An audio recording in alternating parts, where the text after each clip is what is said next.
This pastor snapped in his sermon. Most of the time, our churches want to preach to you a cute version of Jesus. But I'm going to preach today that dangerous version of Jesus. I'm talking about that dangerous side of Jesus that got him killed. That side of Jesus. I'm talking about the side of Jesus where if you preach this accurately, they would stone you or kill you. I'm talking about the type of Jesus that if we were to allow him to grace our pulpits, many pastors would never invite him back because his message would contradict the pastor's agenda.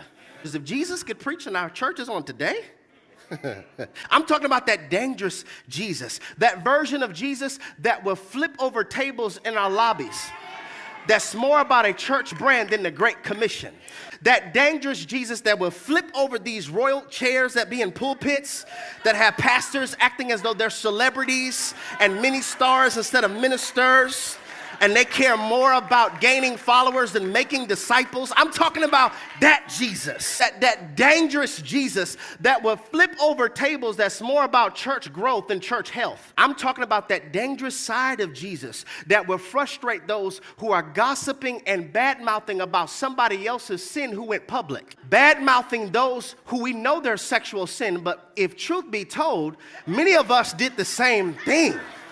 The only difference is yours wasn't on the Shade Room. The only difference is yours wasn't recorded and uploaded to OnlyFans. The only difference, y'all don't want to talk to me, will preach against somebody's sex tape and you did the same thing, just it wasn't recorded. That dangerous version of Jesus that will frustrate racists who claim to be Christian, that will frustrate bigots and frustrate sexism, that dangerous side of Jesus that would frustrate injustice judicial systems who say on our money, in God we trust, and have a Bible in a courtroom that we will put our hands on it to say the truth, but we don't have biblical-based principles to render equality when it comes to verdicts. That Jesus. I'm talking about the side of Jesus that will frustrate the spirit of religion that wants us to look free instead of actually be free. Any place that does not traffic in the love of Jesus. Any house that claims to be a church that does not traffic in discipleship and building up one another and loving each other and teaching them sound biblical principles and sound doctrine. That is not a church, that is a business. That is not a church, that is a cult.